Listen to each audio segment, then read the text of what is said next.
हम तो वैष्णव के जैसे बीच में रहते हैं, जब हम भक्ति में आते हैं तो ज़्यादातर संपर्क वैष्णवों के बीच में ही होता है। और हम थोक तो के हम भाव करते हैं हम अपराध। तो हाँ, मन में जैसे तो कुछ ना कहीं अपराध तो होते ही हैं, तो हम कैसे बच सकते हैं उनसे?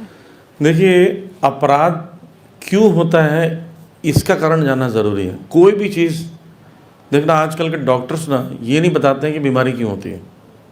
पता क्यों? तो फिर आप रोकथाम करो तो बीमार नहीं होंगे, उसका धंधा नहीं चलेगा।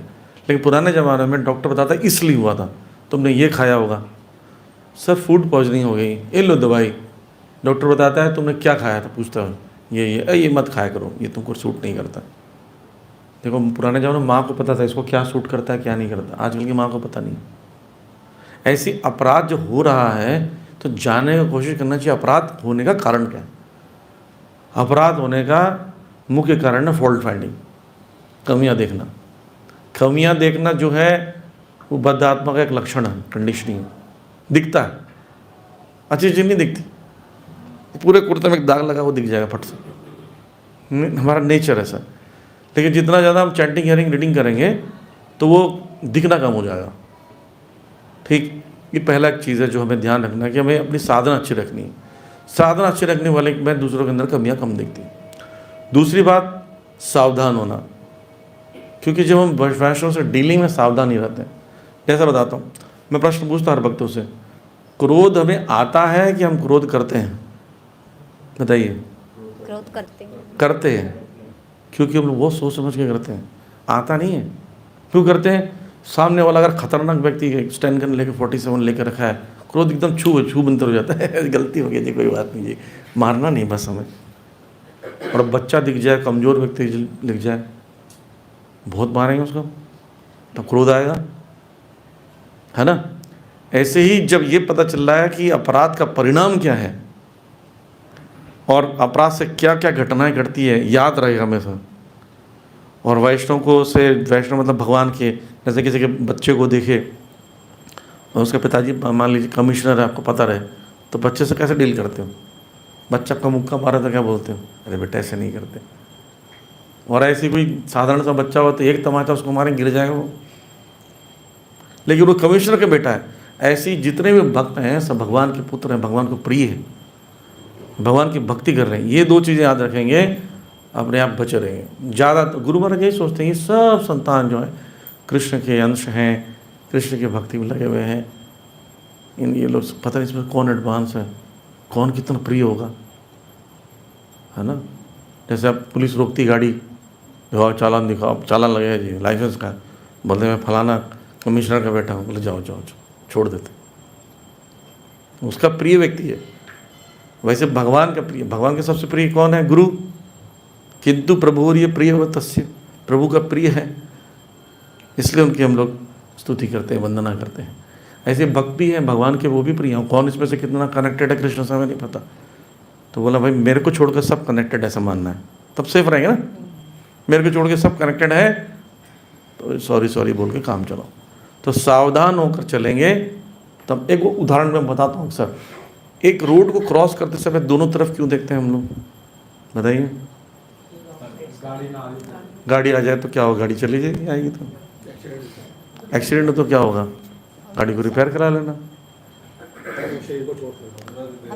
मर जाने का डर है, ये तो बोलता ही नहीं, सबको मरने का ही डर है ना, एक्सीडेंट का थोड़ी मरने का डर है लोगों को। मरने के भय के कारण आप इतने सावधान रहते हैं। ऐसे अपराध का जो परिणाम उसको ध्यान रखेंगे तो अपराध नहीं होगा। मेरी भक्ति टूट जाती है, ख़त्म हो जाती है, लोग कुष्ठ रोग हो जाता है, अगले जन्म में लिप्रोसी वो हो जाता। सोचो इतना भयंकर होता है वैष्णव अपराध, भयंकर बीमारियां हो जाती, इसी जन्म में भी होती है। ऐसा एक स्थान में पढ़ रहा था, भक्तिविनोद ठाकुर लिख रहे हैं, मुझे याद है कोई आचार्य लिख रहे हैं कि दो नाम अपराध भी इतना खतरनाक है। ये तो पहला निंदा करने वाला, और तीसरा गुरु अवज्ञा वाला, और सातवां भी कहीं इस नाम के बल पर पाप करना। ये तीन नाम अपराध जो है उसका फल इसी जन्म मिलता है। बीमारियां होंगी, भयंकर खतरनाक बीमारियां होंगी, ये अपराध करते हैं तो पता चल रहा है भाई इससे बीमारी होती, क्या करते हैं? सावधान। ब्लैक कलर की प्लास्टिक में अगर खाते हैं तो आपको कैंसर हो सकता है, फेंक देंगे आप तुरंत, दिखाना भाई इसमें कुछ नहीं मैं हाथ में खा लूँगा लेकिन इसमें नहीं खाऊंगा। ठीक है, भय, हमें भय नहीं है परिणाम का भय पता रहता है तो कार्य को नहीं करते हैं।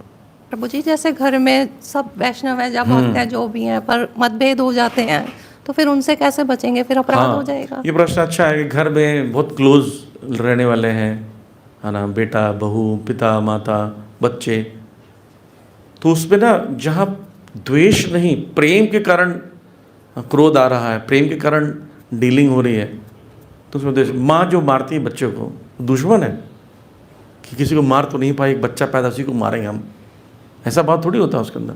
माँ बच्चे को क्यों मारती है? सुधार के लिए, इसलिए तो उसका नुकसान नहीं करती है, बस उसको डराती है मार कर। ऐसे प्रेमवश करेक्शन, डांट, क्यों अभी तक सो रहे हो, उठ जाओ, खाते क्यों नहीं हो, क्यों कम खा रहे हो, ऐसा करेक्शन कर रहे हैं, डांट रहे हैं, कभी बच्चे कान खींचते हैं, तो ये दोष नहीं है। लेकिन द्वेषवश घर में भी अपराध लग जाएगा। द्वेष नहीं होना चाहिए घर में। द्वेष कहाँ से आ रहा है? घर का मतलब प्रेम हुआ ना। अगर प्रेम नहीं है आपस में और तब आप क्रोध कर रहे हैं तो वैष्णव अपराध लगेगा। तो द्वेष क्या है ये? द्वेष क्या है?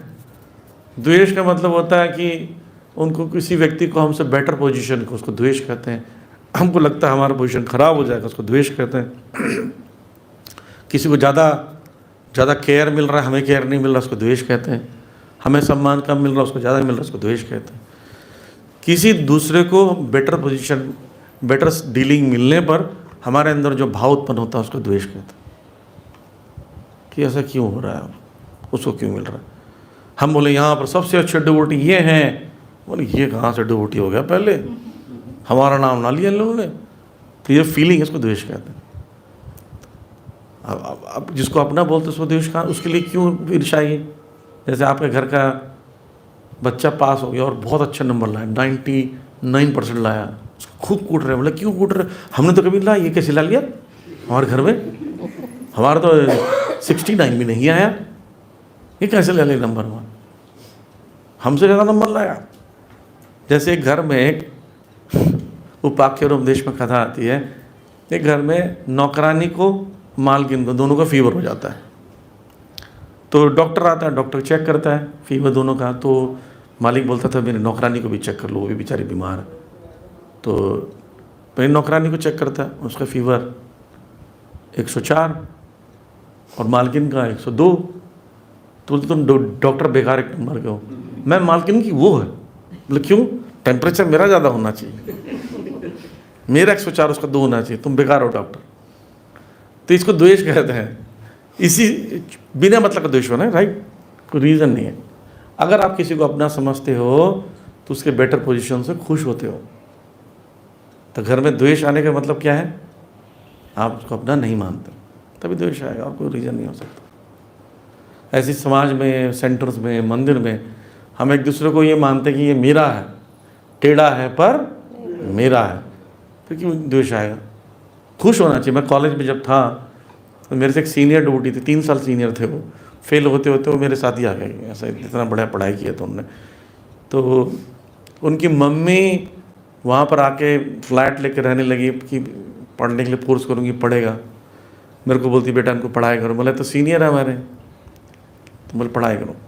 लेकिन पता जब रिज़ल्ट आता था तो रिज़ल्ट देखने, मेरा रिज़ल्ट देखने जाता था कि इनका टॉप नंबर में आया, ऊपर देखता तो मेरा दोस्त फिर से फर्स्ट आया, मतलब अपना देख ले, मैं उसका देखता था तो फेल हो गया। बोलता फेल वेल सब होता रहता, मैं तो होता रहता, मेरा दोस्त आया, ये तुम कैसे पास हो गए यार, तुम हमेशा पास हो जाते, ऐसी फीलिंग नहीं थी उसके अंदर, क्योंकि मुझे अपना मानता था। अपना मानने के साथ ही उसके हृदय में जॉयनेस है ना, फुल जॉयफुल है पूरा उसका हार्ट, खुश।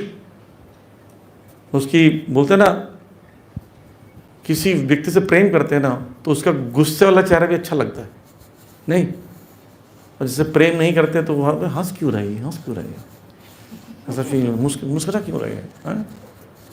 लेकिन अगर छोटा बच्चा गुस्सा हो तो देखो उसका चेहरा कितना अच्छा लग रहा है। बोलते हैं भगवान कृष्ण जब डरे हुए तभी आकर्षक लग रहे हैं। सत्यव्रत मुनि कह रहे हैं कितना सुंदर है, आँख को मसल दिए, काजल ऐसा फैल गया इतना।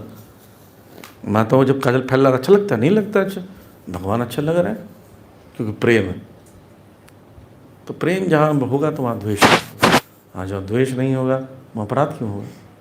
अपराध तो होता है द्वेष के कारण।